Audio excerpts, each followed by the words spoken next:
Francamente, deputado. Francamente. Seja franco, deputado. Francamente. Deputado. Francamente.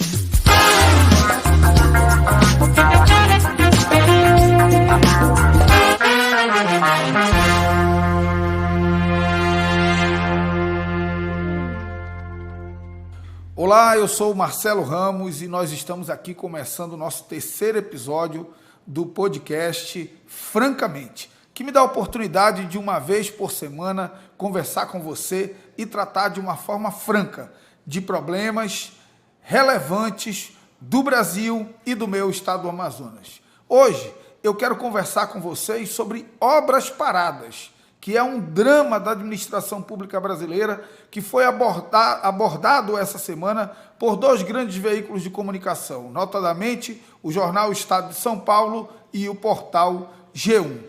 E quero iniciar essa conversa sobre obras paradas pedindo que você reflita como se fosse aquele administrador público que assumiu uma prefeitura, um governo do Estado ou a própria presidência da República e se deparou com obras paradas. Qual é a atitude do bom gestor, do bom administrador ao receber obras paradas? Continuar essas obras que muitas vezes foram iniciadas e têm a marca de adversários políticos seus, ou tentar dar uma marca própria na administração, deixando de lado os esqueletos das obras paradas e procurando construir novas obras que guardem a sua marca. Para vocês terem uma ideia, o presidente Bolsonaro, e isso é preciso ficar registrado por uma questão de lealdade e de justiça, o presidente Bolsonaro tratou desse tema também durante essa semana e disse que vai se esforçar para concluir 14 mil obras paradas nos 4 cantos do país, anunciando que destinará R$1 bilhão para essas 14 mil obras paradas. É verdade que esse R$1 bilhão significa quase nada para essas 14 mil obras paradas. Segundo o levantamento do Tribunal de Contas da União, a conclusão dessas 14 mil obras paradas depende de 144 bilhões de reais. O presidente anunciou que destinará R$1 bilhão.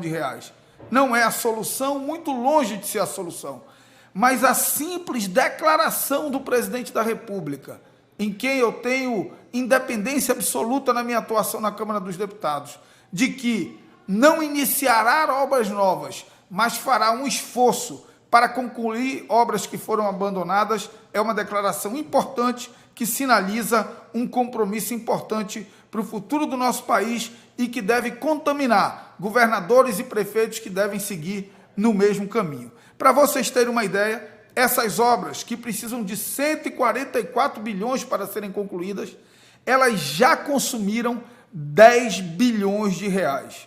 Portanto, existe 10 bilhões de reais de dinheiro do contribuinte, dinheiro seu, dinheiro meu, pago quando a gente paga imposto, em obras paralisadas que simplesmente não servem para nada, a não ser enfeiar o país, enfeiar as cidades por conta dos esqueletos que ficam abandonados por aí. Esse assunto, como eu bem disse, foi tratado por um editorial do jornal Estadão e também pelo portal UOL, numa entrevista com o ministro-chefe da Casa Civil, Onyx Lorenzoni. Vamos dar um intervalinho para que você possa ouvir essa entrevista e depois nós voltaremos.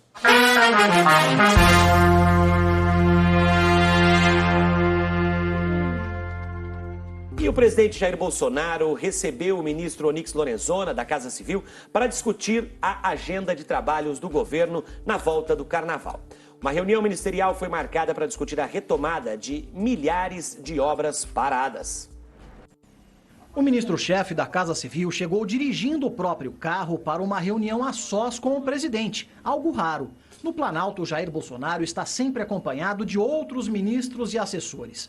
Mas desta vez, Onyx Lorenzoni aproveitou para conversar por cerca de 1 hora sem interrupções. Ficou acertada uma reunião ministerial na quinta-feira da semana que vem, para discutir a retomada de obras paralisadas por recomendação do Tribunal de Contas da União. Segundo o TCU, cerca de 12 mil projetos estão parados no país, alguns apenas por questões burocráticas. Na saída do encontro, bem à vontade, Bolsonaro fez questão de acompanhar o chefe da Casa Civil. Francamente, deputado. Francamente, deputado. Francamente. Depois de ouvir a matéria do portal UOL com o ministro Onyx Lorenzoni, vamos dar um intervalinho para você tomar uma água, respirar um pouco e já nós voltamos no segundo bloco do nosso Francamente. Francamente, deputado. Francamente, deputado. Francamente, deputado. Francamente.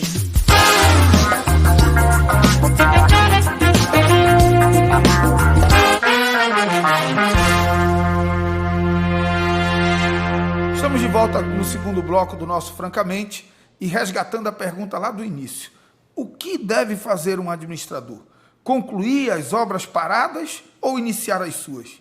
Imprimir a sua marca na condução de um município, de um estado, da nação, ou ter responsabilidade e executar as obras que foram deixadas por seus antecessores? Para dar mais clareza nesse debate, vamos prestar atenção em alguns números do Tribunal de Contas da União, que tratou do tema e tem números alarmantes. O Brasil tem a previsão de investir apenas 0,4% do PIB em infraestrutura, menos de 1% do PIB. Além de investir muito pouco em infraestrutura, os governos ainda costumam desperdiçar dinheiro com obras não concluídas. Mais de 1/3 das obras públicas bancadas com recursos da União estão paralisadas. Vejam, ouçam, na verdade, no nosso Francamente, mais de 1/3 das obras públicas iniciadas com recursos da União estão paralisadas. Essas obras consumiram simplesmente 10,8 bilhões de recursos do contribuinte, sem gerar nenhum benefício à população, já que hoje elas são meros esqueletos espalhados pelo país. As principais causas apontadas para a paralisação dessas obras são projeto básico deficiente. Isso é um problema gravíssimo no Brasil. Os nossos projetos básicos são muito ruins, os projetos executivos muito ruins, e quando a obra vai ser executada, ela não encaixa no projeto básico. Insuficiência de recursos financeiros, atraso na liberação de recursos financeiros e dificuldade de gestão dos recursos recebidos por conta da imprevisibilidade dos governos no que diz respeito a pagamentos. Diante desse quadro alarmante, o Tribunal de Contas da União, por seus ministros, indicou ao Ministério da Economia e aos demais ministérios que gerenciam recursos de obras públicas que adotem providências para promover maior compartilhamento de informações. Foi recomendada ainda a criação de um cadastro geral de obras públicas, para que a gente tenha uma base transparente, publicada na internet, saiba onde está, em que estágio está, qual é a empresa responsável, quanto ela recebeu, por que não concluiu, e que isso esteja acessível ao cidadão para que ele possa promover controle social. Mas nós, Poder Legislativo e o Poder Judiciário, também podemos e devemos melhorar esse quadro. Os legisladores, nós, apresentando proposições e emendas parlamentares que busquem destravar essas grandes obras. Vamos identificar essas obras, destinar recursos para elas, para que elas sejam concluídas.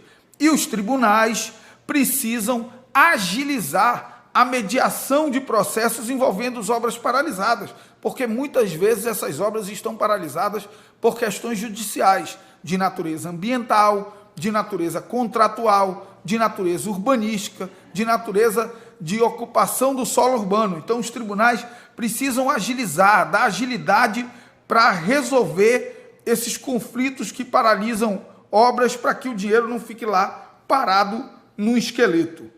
Tudo isso deve ter um único objetivo: acompanhar e monitorar as obras públicas paralisadas e inacabadas do país, gerando um relatório preciso, consistente, denso, da situação de cada obra, de quanto é necessário para concluir cada uma, de quais as medidas administrativas e judiciais necessárias para concluir e destravar cada uma dessas obras. Só assim nós vamos estar criando um ambiente jurídico, legislativo e de governança para concluir essas 14 mil obras inacabadas espalhadas por esse nosso Brasilzão. Obras paralisadas, e muitas dessas obras são creches, são unidades básicas de saúde. Aqui mesmo, na minha cidade, em Manaus, onde nós gravamos hoje o nosso podcast, nós temos dezenas de creches paralisadas, recursos públicos, recursos do governo federal, recursos do cidadão, gasto em obras que não servem para o atendimento das nossas crianças. Então, a cada obra paralisada significa criança fora da creche, significa precariedade no atendimento de saúde e daí por diante. A CEBIC, que é a Câmara Brasileira da Construção Civil, ela publicou um estudo dizendo que só com o reinício das obras do PAC, não de todas as obras, só as do PAC, já teria uma perspectiva de geração de 500 mil empregos. Num período de tão grave situação de desemprego no nosso país, me parece que deveria ser um caminho que nós deveríamos fazer todos os esforços, Poder Executivo, Legislativo e Judiciário, para destravar essas obras, não só para entregar essas obras para a população, mas principalmente para gerar emprego na área da construção civil. E é sobre esse aspecto social dessa tendência de retomada das obras inacabadas no país que nós falaremos no terceiro bloco do Francamente. Vamos tomar uma aguinha, respirar um pouco e voltamos já. Francamente, deputado. Seja franco, deputado. Francamente. Francamente, deputado. Francamente.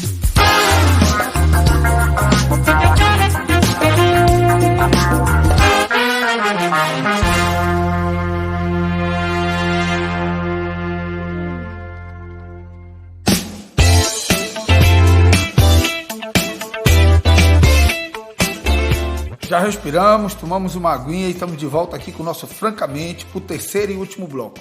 E nesse terceiro bloco, como eu já anunciei no final do bloco anterior, nós vamos conversar um pouquinho sobre esses impactos sociais das obras paradas e qual seria o efeito da economia da retomada dessas obras. Então, resgata um pouco. Obra parada significa criança fora da escola, precariedade no atendimento na saúde pública. E o que é principal, a questão do emprego, significa a diminuição da possibilidade de gerar emprego na construção civil. E nós não estamos falando de uma conjuntura qualquer do país. Nós estamos falando, talvez, da mais profunda crise dos últimos tempos no nosso país. Uma crise que tem levado muitas pessoas à desesperança, à fome, à miséria, à falta de oportunidade. O Brasil tem hoje, em dados oficiais, 12 milhões de desempregados. Mas se nós somarmos a esses desempregados os trabalhadores informais subaproveitados e somarmos a esses desempregados os desalentados, que são aqueles que já desistiram de procurar trabalho, nós estamos falando de 60 milhões de brasileiros desempregados, desalentados ou subaproveitados. Portanto, é preciso que nós tenhamos a coragem de tomar medidas que retomem o crescimento econômico, e a área da construção civil é uma área que eu costumo dizer que ambiente de negócios sadio, investimento na construção civil é emprego na veia, é resposta rápida. A construção civil não existe sem geração de emprego, e um emprego diferente, porque nós estamos falando de um trabalhador muitas vezes com pouca qualificação, um ajudante de pedreiro, um servente de uma obra, ele não consegue ser relocado para ser atendente de telemarketing. Então, ao gerar emprego na construção civil, a gente responde rápido a essa necessidade do Brasil de retomar um viés de crescimento. E as obras paradas, elas são instrumentos importantes porque são obras já contratadas, que não estão sujeitas a todo aquele trâmite demorado para sair do papel. Elas não estão sujeitas a processo elaboração de projeto básico, elaboração de projeto executivo, tramitação burocrática em 5 secretarias, em 10 ministérios, edital de licitação, recurso na licitação, questionamento judicial. Não, toda essa fase já está superada, já existe o contrato. É superar os equívocos do contrato, garantir os recursos e retomar a obra para injetar emprego na economia do país.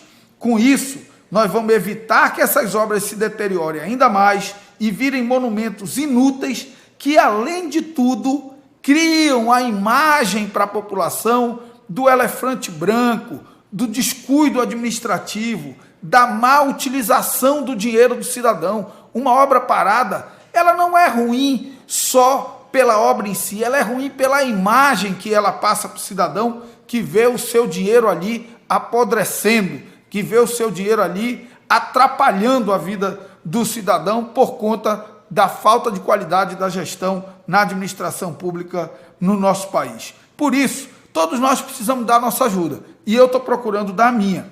Como deputado federal, eu aprovei essa semana na Comissão de Assuntos Econômicos do Senado o projeto de lei 888, que já passou pela Câmara e que vai ao plenário do Senado já na semana que vem, e tem como objetivo a segurança jurídica do RET, do Regime Especial Tributário, para o programa Minha Casa Minha Vida Faixa 1, imóveis até R$100 mil.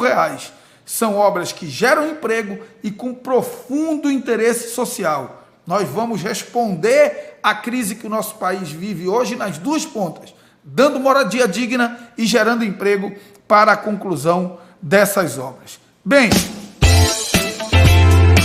nosso tempo está acabando, a gente se despede reforçando uma verdade incontestável e uma verdade muito franca no nosso Francamente. É muito melhor para o gestor público concluir obras paradas do que iniciar novas obras. É mais barato, mais rápido de concluir, o efeito na economia e no desemprego é quase imediato.